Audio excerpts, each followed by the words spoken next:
Hello everyone, and welcome back to part 2 on Newton's laws of motion. And this part will focus on different types of motion that we see.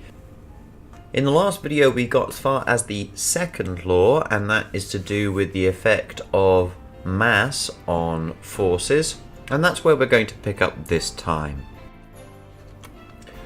So weight and mass are different, they're not the same thing. When you stand on a bathroom scale, you are measuring the pull of Earth's gravity, which is an acceleration interacting with your body, a mass. This is a force, and this force is what causes the scale to give you a readout.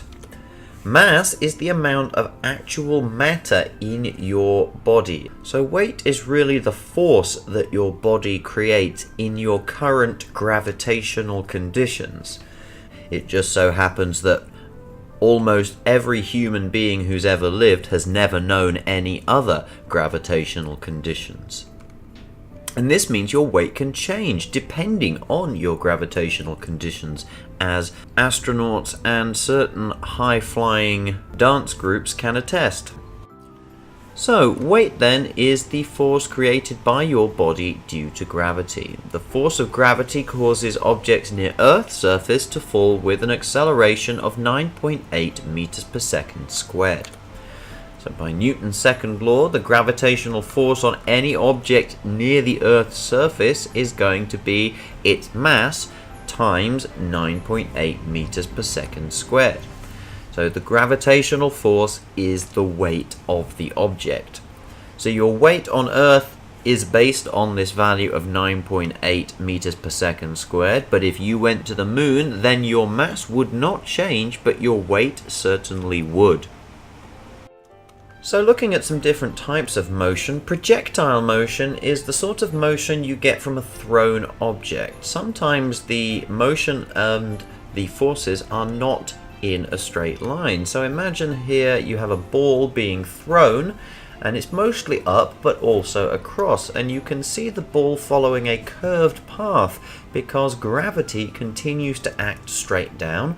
So the ball goes up more slowly until it stops and begins to come back down again. Meanwhile, it's moving to the right. And so this is why it curves. And you might think of this as looking like a basketball shot. And indeed, we see that a basketball doesn't move in a straight line after it leaves your hand. It goes to a peak and then curves back down under the effect of gravity. So the ball's motion is the combination of the force you gave it and the downward acceleration due to gravity. So now we're looking at rotational motion in fairly simple terms. I warn you, we're just skimming the surface of a very large subject here. So rotational motion comes in two related types. That's circular motion around an external point, like a ball on a string, which you see here. And then there's also rotation around an internal point, such as the rotation of the Earth around the core of its internal axis. So in the case we see to the right, we can also see that at any given moment, the motion of the ball will be in a direction that is a tangent to the circular path, but it's always changing direction, and this will become important in a moment. Rotational motion is much more complex than linear motion, as we will see, and one of the reasons is because the velocity is never constant. We also have a different type of force for rotation. It's called a torque, which is not the same as linear force that we've looked at already. And on top of this, we have to think about angles, and in particular angular momentum, which is a quality that rotating bodies have. So the other type of rotational motion is around an internal point, and we can see here an example of that, the rotation of the Earth, which is a special case in this scenario. It's rotation around a fixed axis, which not all internal rotations are. So the velocity, as we said, of a rotating object is never constant. This is because the velocity is a vector quantity, and so even if you are spinning an object with a constant linear speed, because it is constantly changing direction all the time, that means there is an acceleration on the object. We also said that the rotational force is called a torque. It's not a normal force. If a force as we know it is a push or a pull, then a rotational torque is a twist, which is a different effect.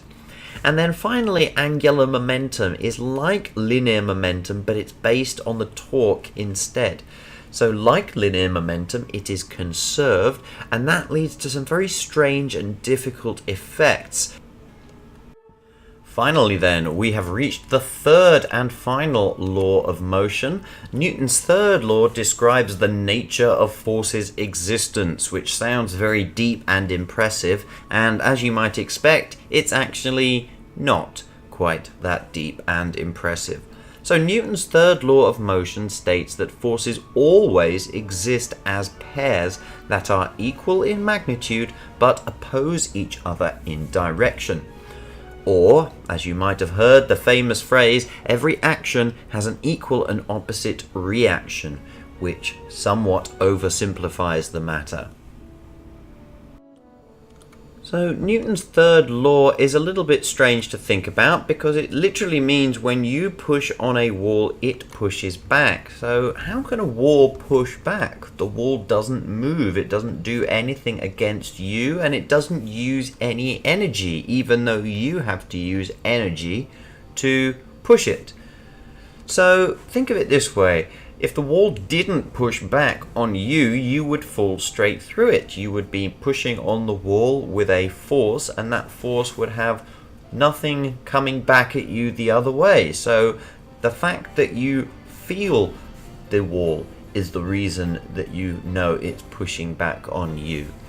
Also think about catching a ball, because the ball has its own speed there. So you can catch a ball with your hands and you can slow it down to a stop, but when you do so you feel the ball hit your hands, and it doesn't hurt so much, but you definitely feel it creating a force against your hands, just as you create a force to slow it down.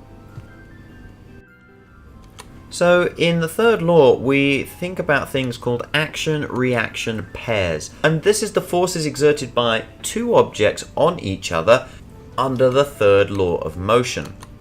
Action and reaction force pairs don't cancel each other out. They aren't balanced forces because they act on different objects. Forces cancel each other out only if they act on the same object. Although when objects aren't moving, they do have balanced forces on them overall.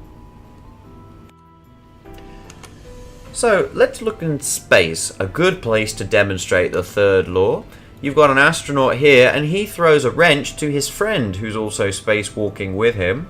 And the force of the throw, which comes from the astronaut's arm, gives kinetic energy to the wrench based on the mass of both of them. And kinetic energy is basically movement energy, which we'll see in the next unit.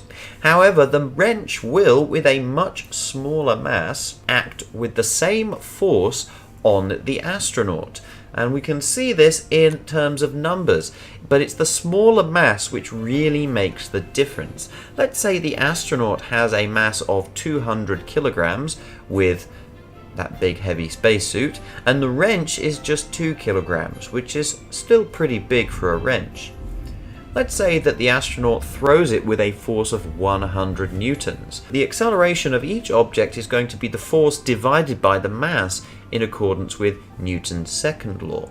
But the mass of the astronaut is so much bigger.